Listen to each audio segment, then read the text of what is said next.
যে বিচার বহির্ভূত হত্যাকাণ্ডগুলা জুলাই রিভলিউশনে হয়েছে, সেই রিভলিউশনে এখন পর্যন্ত কোনো বিচার হয় নাই। এই যে এত বড় একটা রিভলিউশন হয়ে গেল, আজকে তারা নাকি হরতাল কর্মসূচি করেছে। আদতে তো বাংলাদেশের মানুষ এখন আর আওয়ামী লীগের ডাকে কখনো সাড়া দেয়নি, এখনও সেই সাড়াটা কোনোদিনই আর দেবে না। আর আমাদের এই আন্দোলনের আজকে মূল উদ্দেশ্য হলো যে বাংলাদেশে এই যে অনেক বড় একটা গণ অভ্যুত্থান হয়ে গেছে, এই গণ অভ্যুত্থানে এখন অনেক মানুষ আহত হয়েছে, অনেক মানুষ নিহত হয়েছে, এখন অনেক মানুষ পঙ্গু অবস্থায় পড়ে রয়েছে, তারা অনেকেই বিচার পায় নাই। সেই বিচারের জন্যই আজকে আমরা এখানে এসেছি। বিএনপি যারা 17 বছর করেছে, যারা দলটাকে টিকিয়ে রেখেছে, তারা কখনোই তাদেরকে আশ্রয় প্রশ্রয় দিবে না।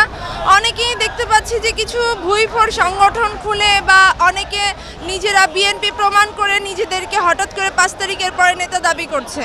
তো এটা আমাদের হাইকমান্ড থেকেই নির্দেশনা রয়েছে, যেখানে আমাদের নেতা বলেছেন যে আওয়ামী লীগের মিছিলে গিয়েছে শেষ কর্মীটাও বিএনপির মধ্যে আসতে পারবে না। তো নেতা যখন দেশে আসবেন এবং সামনে যখন নির্বাচন হবে, এগুলোর কোনোটাই থাকবে না। এখন যারা এই বিভিন্ন ধরনের অপকর্মের সাথে লিপ্ত হচ্ছে, এরা আমাদের দলের কেউ না। এই রিভলিউশন বা বিপ্লবটা ছিল ছাত্র জনতা সহ সমস্ত রাজনৈতিক দলগুলার। আর 15 বছরে বিএনপি মূলত এই আন্দোলন বলেন বা গণ অভ্যুত্থান বা বিপ্লব যেটাই হোক না কেন, এটার ভিত্তি বিএনপি তৈরি করে দিয়েছে। এখন কাউকে বাদ দিয়ে বাংলাদেশের প্রধান একমাত্র সংগঠন বাংলাদেশ জাতীয়তাবাদী দল, তো তাদেরকে বাদ দিয়ে কখনো যদি সরকার ভিন্ন কিছু চিন্তা করে, এটা কখনোই ভালো কিছুর বয়ে আনবে না। আমরা সবাইকে নিয়ে একসাথেই কাজ করতে চাই। ছাত্রলীগ এখনও লুকিয়ে আছে অনেক জায়গায়, আমরা চাই তাদেরকে পাইলে, এটা হচ্ছে নিষিদ্ধ সংগঠন।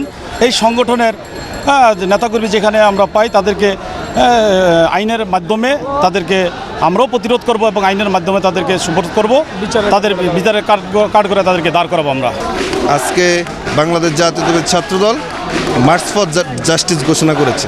আমরা দেখতে পাচ্ছি যে বর্তমান সরকার যার ছাত্রলীগ নামে সন্ত্রাসী সংগঠনটিকে নিষিদ্ধ করার মধ্যেই সীমাবদ্ধ আছে। ছাত্রলীগের যে সকল সন্ত্রাসীরা বিগত সময়ে এই সকল সন্ত্রাসী কার্যক্রম করেছে, তাদেরকে গ্রেপ্তার বা আইনের আওতায় আনার ওইরকম দৃশ্যমান কোনো পদক্ষেপ আমরা দেখছি না। তাই আমরা এই প্রোগ্রামের মাধ্যমে বর্তমান সরকারকে এবং প্রশাসনকে উদ্দেশ্য করে বলতে চাই যে অবিলম্বে ছাত্রলীগের এই সকল সন্ত্রাসীদেরকে যাতে আইনের আওতায় আনা হয়, এটাই আমাদের আজকের প্রোগ্রামের মেসেজ।